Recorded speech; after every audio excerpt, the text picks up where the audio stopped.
Are you an inspired streamer? Maybe you want to make sure that you want to set the mood right before you ever hit that go live button. Then this video is for you. I decided to jot down 10 things that I wish that I knew before I ever hit that go live button. I wish that I got into the right mindset about streaming cannot be easy. If it was so easy, then more and more people would do it. And you would think, well, Kayla, there's billions of people on the platform. Yes, there is, but billions of people are not going to make it. As a matter of fact, most people stop streaming within the first couple of years because it's so hard to grow and it's so hard to get your name out there. To start out, what do I mean? Like, it's just not easy. You have to be so good at multitasking. You have to learn to read a chat, play a game, and keep everybody entertained all at the same time. Well, people like me, who is also a mom, I also got to listen out for my kids and be on top of everything and constantly be on alert. It's a lot like driving a car. So you got to constantly keep your eyes moving all over the place so that you can always see if something pops out in front of you. Number 2, you set the mood for your community. I do understand that whenever you are starting out, that you are extremely eager to grow. And that often leads to a lot of bad seeds in your community.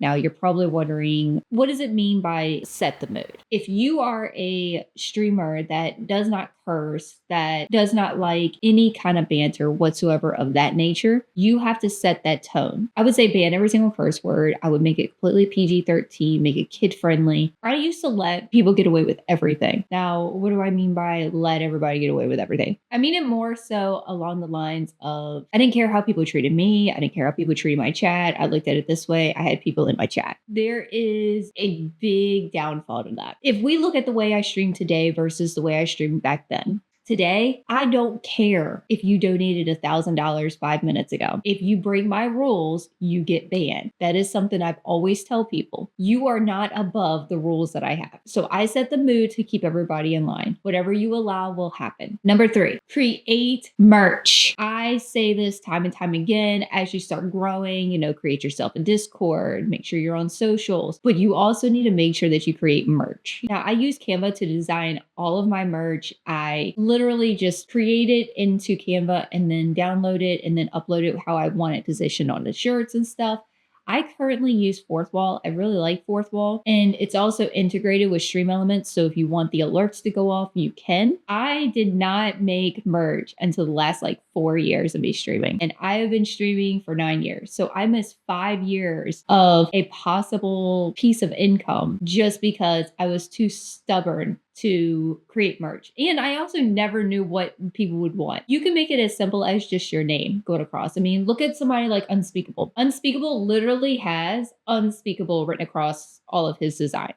Sometimes he has a little critter or whatnot. Create merch. Even if you use somebody else's designs, if you pay an artist, you can do that as well. Number 4, it is okay to remove people that you do not vibe with. It is okay to remove people that break your rules. Just because you're trying to grow does not mean you have to let everybody and their mama into your group. What I've learned is that if you have a bad seat in your streaming community, that person is not only making an impact on you in a negative way, but if it's affecting you, it's most likely affecting other people that are within your community that's trying to support you. Remove them. Don't feel bad for trying to clean up everybody and make everything a happy, calming place for you and your community. This one here is a big one, and I notice more and more people doing this. Another thing that I highly suggest before you ever start streaming is network. Now, I know you're probably thinking, okay, why would you network before you ever start streaming? Build that connection before you ever hit the go live button. When you have a connection with a group of people, regardless if it's just a few people to 10, that already puts your foot through the door, so that when you get there, you can actually make affiliate pretty quick, which means you can get a payout every single month much quicker. The best way for you to network is get involved in communities and every single day say hello in Discord, be at every single stream. Just really get yourself out there, and eventually you'll start noticing people are having conversations with you within chat. Then you can kind of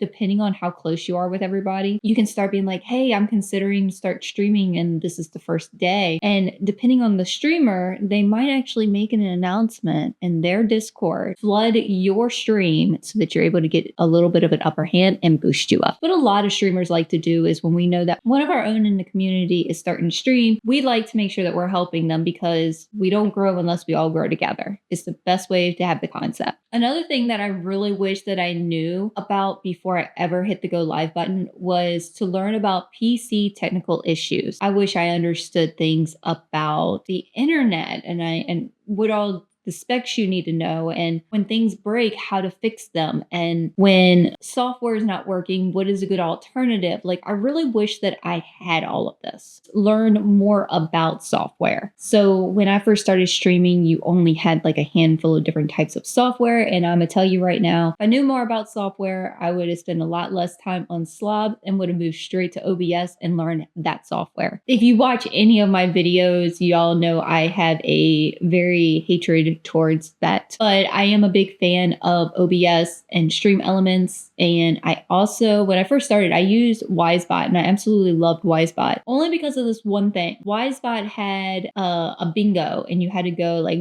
1 to 100, and everybody typed in one number at a time. And it was so fun because whoever got it, you know, they got X amount of loves and they just built those up. Nobody could spin the loves, but everybody participated in the bingo, and it really helped with like gaining traction in your chat. So when you learn about different softwares, you learn what games that comes with those softwares for your chat to be integrated. And I just think that's fun. That's also a really good way for you to keep your chat going is by having some sort of games. Like we have special commands in mind, and we have exclamation point PP so people can see what their PP size is. And I have this thing about like with my whole stuff is we're all about that big PP energy. And what it means to us is if you're having a bad day, you got small PP energy. If you're having a good day and you're bringing the good vibes, you got big PP energy. And that's kind of how we do it. But we use funny words so that, you know, it kind of gets that attention that people want. We also have a game called Land, which is like a little critter just falls on my screen, and it's an overlay, and it's super fun. And a lot of people like to participate. Mental health. When you do have things like depression, anxiety, and stuff, when you're streaming, it is cranked up about 10 times. You are put on the spot, you're alive, you can't make mistakes, and it's just such a mental drainage. You don't think about streaming and how it affects your mentals, but when it comes down to it, don't hyperfixate on things. Don't hyperfixate on how many followers you gain. Don't hyperfixate how many viewers you have, because that will mentally drain you. And the faster you learn that, the better. Number 9 is content strategy. I didn't really start using social media to the best of its ability until like a couple of years ago when I started my merch store, so to speak. And I used those Facebook, Twitch streamer promotion group. And by the way, guys, they are not worth it. It's usually just a bunch of streamers trying to get viewers, but with everybody being a streamer, it's a lot harder to get people to actually come to your stream from those groups. So the best thing for you to do is get a TikTok, get an Instagram, get a Threads, get a Twitter, make a YouTube channel, put all your funny stuff on there. Don't waste your time on things that don't work. And last but not least, learn to community build. It took me a while to really understand what this meant. And what I mean by like community build, don't just stop at, okay, cool, I got 10 people following me. Those 10 people are the people I'm going to connect with. No. When you have a Discord, create activities within the Discord. Do a movie night, do a family game night, do a hangout session. When you are showing people how you do things, have it where it's in the Discord where anybody can join. The more active you are in your Discord, the more active your Discord would be. So if you want your Discord more active, like more people talking, then you have to talk more in your Discord. If you want people to play games in your Discord and like everybody multi-connect, then you need to play games in your Discord when you're not streaming. Every single thing that you do in your Discord represents what you want in your Discord. Make sure that you are active in your Discord if you want an active Discord. However, there is side effects to having an overly active Discord. Sometimes when it's too active and people are too meshed together, you as a streamer kind of gets drowned out. And you also probably feel like it's very overwhelming, or you find out that a lot of people usually break a lot of rules. So make sure that you keep everything copacetic all the way around. If you don't want people to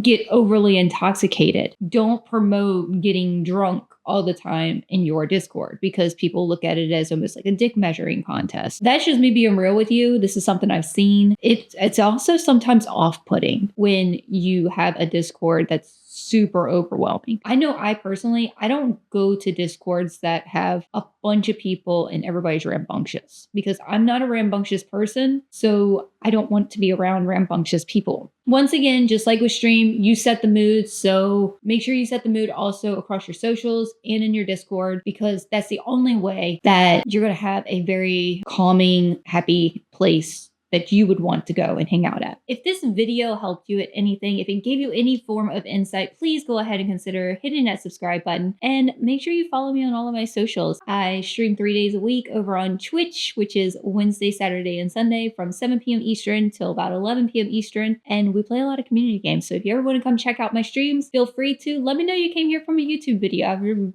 greatly appreciate it. All right, guys, I'll see you in the next one. Bye.